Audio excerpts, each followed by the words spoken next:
I remember well when the shadow swept across me. I was a little thing, way up in the hills of New England.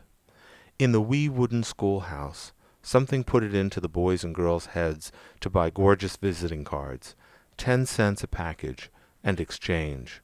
The exchange was merry, till one girl, a tall newcomer, refused my card. Refused it peremptorily, with a glance. Then it dawned on me with a certain suddenness that I was different from the others, or like mayhap, in heart and life and longing, but shut out from their world by a vast veil. W.E.B. Du Bois, The Souls of Black Folk. The Small Towns Black Lives Project preceded Schools for the Colored. The photographs began as a modest attempt to depict daily events and activities.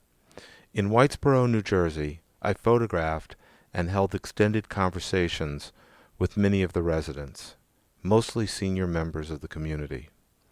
Mrs. Gladys Spaulding was one of the first to invite me into her home, where she spent several hours answering my questions about the community.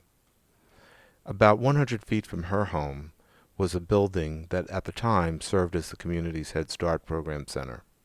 Mrs. Spaulding described the history of the building and its origins as a one-room school for the African American students of Whitesboro.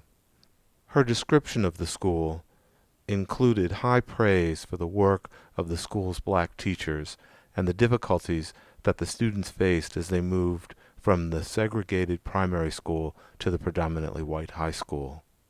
More importantly, she defined the shifting relationship between black students and the white teachers that perceived them as interlopers or simply not worth the effort given the social constraints on African American achievement. Mrs. Spaulding died about 1 month after our conversation. Years later, this encounter would become the basis of my interest in the role of the schoolhouse as one of the most enduring spaces for the definition of racial and class identity in the American landscape. In Schools for the Colored, I began to pay attention to the many structures and sites that operated as segregated schools. Some of the photographs depict sites where the original structure is no longer present. As a placeholder, I have inserted silhouettes of the original building, or what I imagine of the appearance of the original building. The architecture and geography of America's educational apartheid, in the form of a system of, quote, colored schools, end quote, within the landscape of southern New Jersey, Pennsylvania, Ohio, Indiana, and Illinois, is the central concern of this project.